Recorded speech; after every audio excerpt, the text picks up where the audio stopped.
Got the man with the plan right here. King is swagger with the man right here. Hello everyone, welcome to our channel A4 accounts.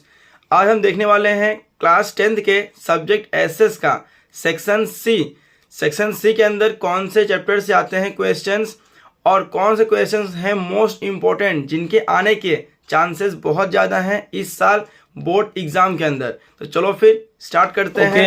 अब देखते हैं section C. जो section C है ये आता है total 18 marks का।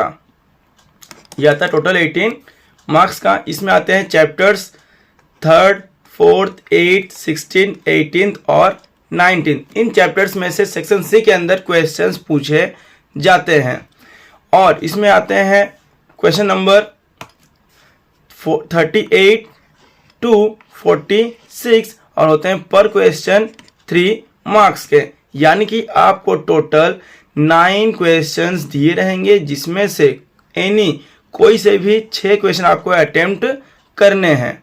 ठीक है, 9 में से आपको कोई भी 6 क्वेश्चंस अटेम्प्ट करने हैं जिससे आपको क्या मिलेंगे, टोटल 18 मार्क्स मिल जाएगा। अब देखिए क्वेश्चन नंबर 38, 39, 40 कौन कौन से आते हैं इसमें से वो मैंने अलग से ही इसको कर दिया है। बट हम करते हैं अभी कि मोस्ट इंपॉर्टेंट क्वेश्चंस कौन से हैं इन चैप्टर्स में से। तो हम लेते हैं फर्स्ट में lesson number 3 culture heritage of India, यानी कि स्कल्पचर एंड आर्किटेक्चर, जिसमें से आते हैं 2 क्वेश्चन 38 और 39 नंबर पे। अब यहाँ पे देखो नोट में दिया है क्वेश्चन नंबर 38 जो होता है ये हमसे पूछते हैं बेस्ड ऑन डायग्राम या फिर कोई इमेज दे देंगे और उसके रिगार्डिंग हमसे 3 क्वेश्चंस पूछते हैं। जैसा आप लोगों ने देखा होगा इस बार एग्जाम में सेम 2 के अंदर हमें कोणार्क का सन टेम्पल दिया हुआ था। वो हमसे 3 क्वेश्चन पूछे गए थे कि टेम्पल कौन सी है, कहाँ पे आई हुई है और किस फॉर्म में ये बनाई गई है। तो ऐसे हमें क्वेश्चन पूछ सकते हैं 38 नंबर पे, जिसका उतना एक इम्पोर्टेंट क्वेश्चंस कौन कौन से हैं। तो 3rd चैप्टर से 3.5 इमेज जो दिया हुआ है उसको पढ़ लेना सही से। 3.6 इमेज, 3.8 इमेज जो हमें दिया हुआ है ये मोस्ट इंपॉर्टेंट इमेजेस हैं जो हमसे पूछे जा सकते हैं। ठीक है, लेसन नंबर 3rd में से ही। अब देखते हैं और क्वेश्चंस 39 नंबर के लिए। तो फर्स्ट है provide an introduction to Dholavira as an ancient Indian city. बताना है धोलावीरा के बारे में कि ये एंशियंट सिटी कैसे हुई। Provide an overview of Gujarat architecture heritage, एक हो गया, ये मोस्ट इंपॉर्टेंट क्वेश्चन है इस साल के लिए। 3rd है describe the roadways and drainage system in the urban planning of Mohenjodaro. एक ये बताना है रोड का और ड्रेनेज सिस्टम शहरी एरिया में क्या था मोहनजोदारो के टाइम पर। 4th है why is Gupta era referred as the golden age of Indian art. ये बताना है कैसे, क्यों जो था गुप्ता पीरियड, गुप्ता एरा वो कैसे बन गया गोल्डन एज, वो भी इंडियन आर्ट के लिए। बताना है कैसे इनका यानी गुप्ता लोगों का क्या था इसके अंदर योगदान कि ये सुनहरा युग बन गया। 5वां है Lothal was an important port of India explain. India के अंदर जो लोथल पोर्ट है वो इतना फेमस, इतना इंपॉर्टेंट क्यों था, किस कारण से, वो हमें इसके अंदर बताने हैं। अब देखते हैं next lesson number 4 literary heritage of India जो आता है क्वेश्चन नंबर 40 पे। इसके हैं इंपॉर्टेंट्स इंट्रोड्यूस द महाकाव्यास यानी कि एपिक्स रामायण एंड महाभारत। बताने हैं इनके बारे में क्या है रामायण, क्या है महाभारत। रामायण के बारे में आपको कोई भी 3 से 4 पॉइंट लिखने होंगे और जो दिया हुआ है महाभारत इसके अंदर भी आपको कोई से भी 3-4 पॉइंट लिखने होंगे, तो आपको मिलेंगे पूरे 3 marks. Second one is which universities library was known as Dharmaganja provide detail information about the university. कौन सी है और इसको क्यों धर्मगंजा को बोलते हैं कि लाइब्रेरी है जहाँ पे सारे डिटेल्स मौजूद हैं, क्या कारण है, कैसे कैसे बनाया गया है, वो हमें यहाँ पर एक्सप्लेन करने हैं। 3rd provide information about Takshashila university, जो ये बनाई गई यूनिवर्सिटी थी पहले उसके बारे में हमें कुछ बताने हैं। इन्फॉर्मेशन कहाँ आई हुई है, इसमें क्या था, कौन से टीचर्स थे, कैसे हमें सुविधाएँ थी, क्या सर्विस थी, वो सब हमें बताना होगा। 4th how was the Vidyadham Vallabhi a renowned education center in the 7th century AD explain करना है।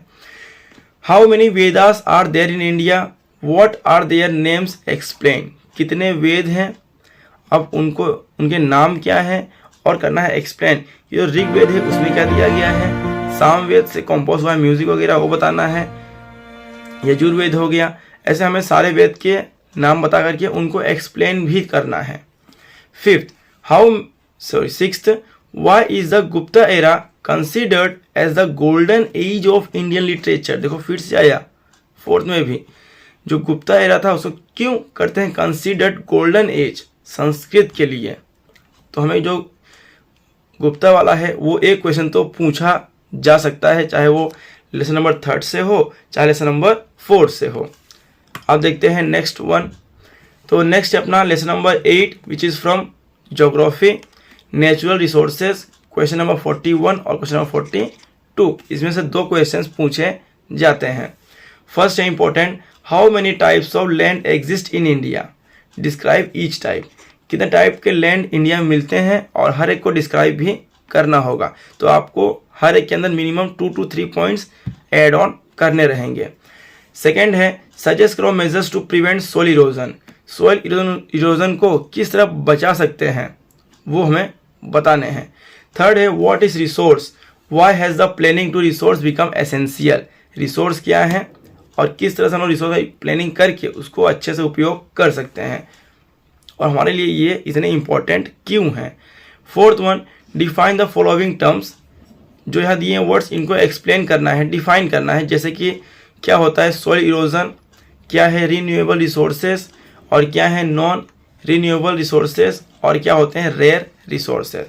यहाँ आपको 4 नाम दिए हुए हैं, इन सबको सिर्फ डिफाइन करना है, ठीक है, इनका सिर्फ आपको मीनिंग देने हैं और कुछ बताना नहीं है, जिससे आपको मिलेंगे पूरे के पूरे 3 मार्क्स। फिफ्थ है where in India is black soil found, कहाँ मिलती है ब्लैक सॉइल और क्या है इसके गुण, क्या है इसके लक्षण, क्या है इसके कैरेक्टरिस्टिक्स। सिक्स्थ है what is land conservation, suggest measures for land conservation, बताने हैं क्या होता है लैंड कंजर्वेशन और देने हैं इसके मेजर्स, कोई भी 4 लैंड कंजर्वेशन के, मतलब कि क्या क्या हमें करना चाहिए लैंड को बचाने के लिए। नेक्स्ट आते हैं लेसन नंबर 16 में आता है इकोनॉमिक लिबरलाइजेशन एंड ग्लोबलाइजेशन, ये आता है क्वेश्चन नंबर 43 पे। फर्स्ट वन है state the steps taken for environmental protection, क्या हमें स्टेप्स उठाने चाहिए कि इन्वायरमेंट को प्रोटेक्शन दिया जाए। Second, in economic policies what is liberalisation, state its advantages and disadvantages, क्या होता है लिबरलाइजेशन और इसके क्या है फायदे और क्या है इसके नुकसान इस पॉलिसी के। Third, what is privatisation, mention its benefit, यही मोस्ट इंपॉर्टेंट क्वेश्चन है। Fourth, what is World Trade Organization, state its objective, WTO क्या है और इसको बनाने का एम क्या था, इसका ध्येय क्या है। फिफ्थ, व्हाट इज ग्लोबलाइजेशन और इसके एडवांटेजेस क्या है और इसके क्या है डिसएडवांटेजेस, ये हमें एक्सप्लेन करना है। सिक्स्थ है explain the strategies for sustainable development, बेटा मोस्ट इंपॉर्टेंट क्वेश्चन है इस साल के लिए। और जहाँ पे आप लोग क्वेश्चन दिए जा रहे हैं ये ऐसे ही नहीं उठा लिए गए हैं रेंडमली, रिसर्च करने के बाद जो टीचर्स को एक्सपीरियंस है सालों का उनके द्वारा इन क्वेश्चंस को चूज़ किया गया है और ये मेरा पर्सनल एक्सपीरियंस भी है कि ये इनके आने के चांसेस सबसे अधिक हैं। तो इनको पहले आप प्रीफर करना, इसके बाद जो बाकी टॉपिक्स हैं बाकी क्वेश्चंस हैं उनको भी कवर कर लेना, ठीक है। 100% ये नहीं आएगा लेकिन फिर भी 95% चांस तो है इनमें से ही आएगा, ठीक है। अब देखते हैं नेक्स्ट जो है lesson number 18 price rise and consumer awareness, आता है क्वेश्चन नंबर 44 और क्वेश्चन नंबर 45। अब जो यहाँ बैठेगा क्वेश्चन नंबर 44, इसके अंदर आपको कोई लोगो या कोई सिंबल दे दिया रहेगा और उसके बारे में आपसे पूछा जाएगा कि भाई बताओ फुल फॉर्म क्या होता है, ठीक है। ये दे दिया आपको सिंबल दे दिया ISI का, BIS का, इनके बताओ फुल फॉर्म क्या है, क्या बोलते हैं इसे, ऐसे आपको क्वेश्चंस पूछे जा सकते हैं 3 मार्क्स के लिए। तो जिससे ये इमेज कौन सी मोस्ट इंपॉर्टेंट है जो आपसे पूछेंगे लेसन नंबर 18 में से आते हैं 18.5 जो इमेज दी हुई है बुक में टेक्स्ट बुक के अंदर उसको आप प्रीफर कर लेना।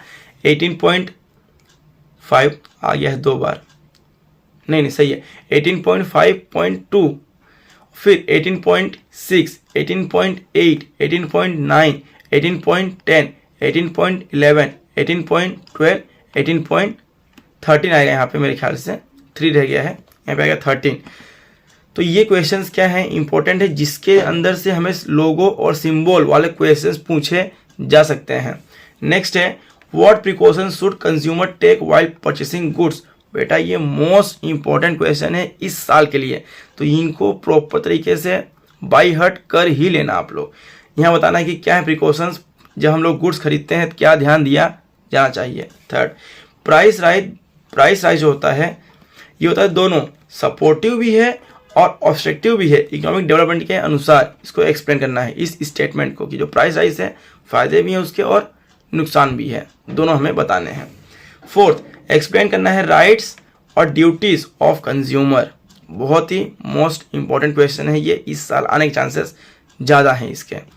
Fifth, under consumer protection who and work can one launch complaint, how can consumer complaint if the face injustice. अगर उसके साथ किसी प्रकार का हो रहा है इनजस्टिस तो क्या करना चाहिए और कहाँ पे उसको कंप्लेंट दर्ज कराना चाहिए। और number 6, in what ways are consumers exploited. Consumers को कितने प्रकार से लूटा जा सकता है, ये लूटा जाता है, ये आपको बताना रहेगा। और देखते हैं लेसन नंबर 3 का last chapter number 19 human development. ये आता है क्वेश्चन नंबर 46 के अंदर। अब इनके मोस्ट इंपॉर्टेंट क्वेश्चंस हैं, what is women's empowerment, state the factors of obstructing it. अब क्या होता है वुमेन एम्पावरमेंट और इसके फैक्टर्स कौन कौन से हैं वो हमें बताना है। सेकेंड है, India is in the middle development category on the human development index, what should be done to move it to the highest category.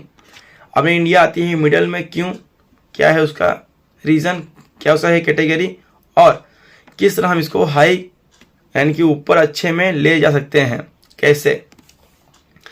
What type of discrimination are faced by women in India, state any 3 reasons for gender inequality.